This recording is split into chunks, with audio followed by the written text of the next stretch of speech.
Side खबरों के लिए सब्सक्राइब करें फ्लेम मीडिया और उसके बाद बेल आइकन को प्रेस करें ताकि सबसे पहले आपको मिले एक्सक्लूसिव खबरें।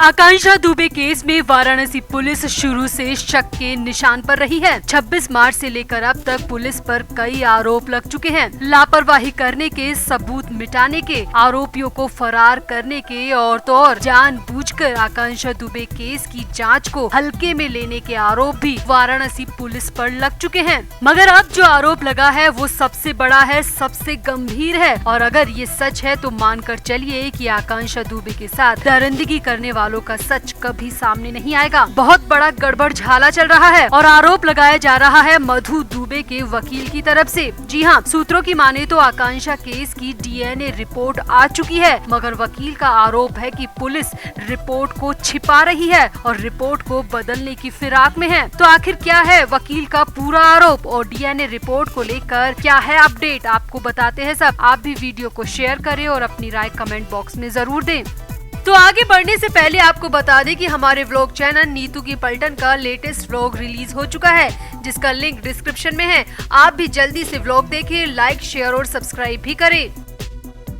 तो आकांक्षा दुबे को इस दुनिया से गए दिन पर दिन, महीने पर महीने गुजर रहे हैं। जब जब लगता है कि अब कुछ तेजी आई है जांच में, पुलिस अलर्ट है, तब तभी ऐसा कुछ सामने आ जाता है कि पुलिस और प्रशासन पर फिर से संदेह होने लगता है। उनकी जांच प्रक्रिया पर फिर से सवाल उठने लगते हैं और अब की बार पुलिस पर आरोप लग रहे हैं वो सबसे बड़े हैं, सबसे संगीन हैं। तो सूत्रों की माने तो आकांक्षा केस में जिन 4 आरोपियों के डीएनए सैंपल लिए गए थे उसकी रिपोर्ट आ चुकी है। जी हाँ, खबरों के मुताबिक समर सिंह, संजय सिंह, अरुण पांडे और संदीप सिंह के डीएनए सैंपल की रिपोर्ट आ चुकी है।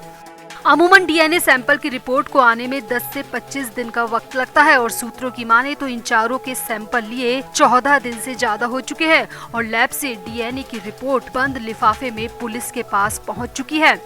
अब आपको पता ही होगा कि आकांक्षा के कपड़ों की फोरेंसिक जांच में बहुत कुछ संदिग्ध मिला था। आकांक्षा के साथ हुई दरिंदगी के सबूत फोरेंसिक रिपोर्ट में सामने आए थे। आकांक्षा के कपड़ों से सीमेन मिला था, जिसके बाद तो एक बात साफ हो गई थी कि आकांक्षा के साथ 25 मार्च की रात को बहुत कुछ गलत हुआ था और 4 लोगों पर पुलिस ने शक जताते हुए डीएनए सैंपल लेने की परमिशन कोर्ट से ली थी, जिस पर कोर्ट की मंजूरी के बाद समर सिंह, संजय सिंह, अरुण पांडे और संदीप सिंह के डीएनए सैंपल करीब 14 दिन पहले लिए गए थे। अब ये चारों कौन हैं, इन पर क्या क्या आरोप है, ये तो आप सभी जानते हैं और अगर नहीं जानते हैं तो हम लगातार आकांक्षा केस की कवरेज कर रहे हैं, खबरें दिखा रहे हैं। तो आप हमारी पिछली वीडियोस में इन सब के बारे में देख सकते हैं, इन सब की कुंडली देख सकते हैं। खैर, फिलहाल खबर ये है कि डीएनए सैंपल की रिपोर्ट आ चुकी है बंद लिफाफे में। वाराणसी पुलिस के पास ये रिपोर्ट पहुंच चुकी है और इस रिपोर्ट में ही ये सच भी बंद है कि आखिर आकांक्षा के साथ 25 मार्च की रात को किसने दरिंदगी की थी। मगर हैरानी की बात ये है कि पुलिस ने अभी तक रिपोर्ट को दिखाया ही नहीं है। पुलिस रिपोर्ट को लेकर कुछ भी बोलने को तैयार नहीं है। आकांक्षा की मां मधु दुबे के वकील का आरोप है कि उन्हें लैब से पता लगा है कि रिपोर्ट पुलिस को पहुंचा दी गई है। वकील का कहना है कि जहां पूरा देश इंतजार कर रहा है, आकांक्षा के फैंस और परिवार वाले इस इंतजार में सो तक नहीं पा रहे हैं कि आकांक्षा का सच कब बाहर आएगा। वही पुलिस रिपोर्ट आने के बाद भी उसे छिपा क्यों रही है, आखिर रिपोर्ट को पब्लिक क्यों नहीं किया जा रहा। वकील का कहना है कि अगर पुलिस पब्लिक नहीं करना चाहती तो कोई बात नहीं, मगर कम से कम वकीलों को तो रिपोर्ट की जानकारी दी जानी चाहिए। वकील का कहना है कि रिपोर्ट में क्या है, आकांक्षा के कपड़ों पर मिला सीमेन किसका था, ये जानने का हक हमें है। हमें पूरा सच जानने का अधिकार है। पुलिस हमसे क्यों छिपा रही है। वकील का कहना है कि मुझे तो शक है कि पुलिस कहीं रिपोर्ट के साथ कुछ गड़बड़ तो नहीं करने वाली है, कहीं रिपोर्ट बदलने की फिराक में तो नहीं है। वकील का कहना है कि हम रात दिन रिपोर्ट का इंतजार कर रहे हैं और पुलिस है कि रिपोर्ट आने के बाद भी ढीला रवैया दिखा रही है। ऐसा लगता है कि पुलिस जानबूझकर ये सब कर रही है ताकि सच कभी बाहर ही ना आ पाए। वकील का कहना है कि मगर हम ये सब होने नहीं देंगे, पुलिस की चालाकी हम चलने नहीं देंगे। पुलिस का वश चलता तो पहले दिन ही केस को रफा दफा कर देती, मगर हम शुरू से डटे हुए हैं और अब भी हम आकांक्षा केस में कुछ भी गड़बड़ होने नहीं देंगे।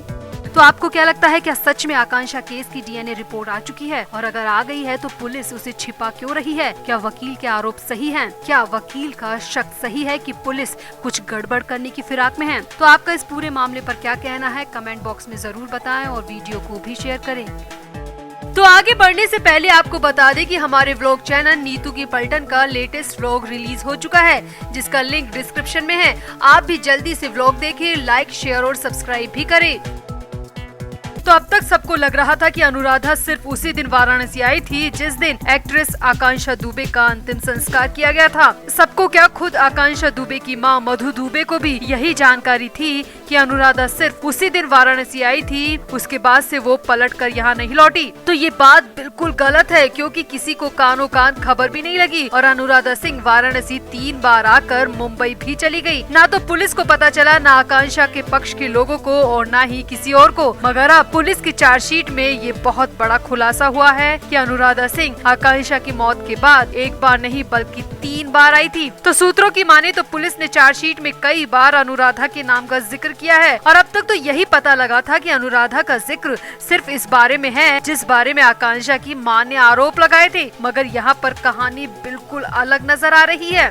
सूत्रों की माने तो पुलिस की चार्जशीट में साफ साफ लिखा है कि अनुराधा सिंह भी इस केस की बहुत बड़ी आरोपी है और वो पुलिस को भी गफलत में रखती रही है। सूत्रों की माने तो पुलिस ने 2 बार जब अनुराधा को समन दिया था, उस वक्त अनुराधा मुंबई से वाराणसी आई तो थी मगर पुलिस तक नहीं पहुंची। जी हाँ, दोनों बार समन का जवाब देने अनुराधा सिंह मुंबई से वाराणसी आई थी मगर यहाँ आकर वो पुलिस के सामने नहीं पहुँची। पुलिस चार्जशीट में दावा किया गया है कि अनुराधा सिंह अपने वकीलों से बात करने के बाद वापस लौट गयी। सामने आया है कि वकीलों ने अनुराधा को कहा था कि अगर वो इस वक्त पुलिस के सामने गई तो उसकी गिरफ्तारी को कोई नहीं रोक सकता, उसकी गिरफ्तारी बिल्कुल तय है। और दोनों ही बार वकीलों की सलाह पर अनुराधा बिना पुलिस के सामने आए वापस मुंबई लौट गई। सूत्रों की माने तो अनुराधा जब वाराणसी आई थी तब उसने वकीलों को एक ही बात कही थी कि कैसे भी उसे गिरफ्तार होने से बचा लिया जाए। पहली दफा तो समर सिंह की गिरफ्तारी से पहले अनुराधा वाराणसी आई थी और दूसरी दफा समर सिंह की गिरफ्तारी के बाद वाराणसी आई थी। इस दौरान अनुराधा अपने हायर किए वकील से मिली थी और वकील ने ही अनुराधा को सलाह दी थी कि वो समन को फिलहाल इग्नोर कर दे, क्योंकि अभी मामला बेहद गर्म है। ऐसे में पुलिस गिरफ्तारी में देर नहीं लगाएगी। अच्छा होगा कि वो समन का जवाब दिए बगैर ही यहाँ से लौट जाए। और अनुराधा ने इसके बदले वकील को भारी भरकम पैसा भी दिया था।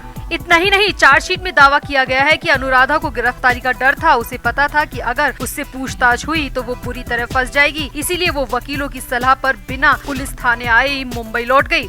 अब सूत्रों की माने तो अनुराधा आकांक्षा की मौत के बाद पहली दफा उस दिन आई थी जब आकांक्षा का अंतिम संस्कार किया गया था। मधु दुबे ने तो आरोप भी लगा रखा है कि उस दिन अनुराधा ने बहुत ही ज्यादा जल्दबाजी में आकांक्षा का अंतिम संस्कार करवाया था और आकांक्षा के मोबाइल से जरूरी डेटा भी डिलीट कर दिया था। मगर अब जो खुलासा पुलिस की चार्जशीट में हुआ है वो तो वाकई में हैरानी भरा है। अनुराधा इसके अलावा 2 बार और वाराणसी आई और किसी को कानों कान खबर तक नहीं लगी और अनुराधा एक बार फिर से खेल करके चली गई। तो अनुराधा के इस शातिर पने पर आपका क्या कहना है? क्या अनुराधा का आना और फिर चले जाना पुलिस की बहुत बड़ी विफलता है? अनुराधा की गिरफ्तारी इस केस में कितनी जरूरी है? आप भी अपनी राय कमेंट बॉक्स में जरूर दें और वीडियो को भी शेयर करें।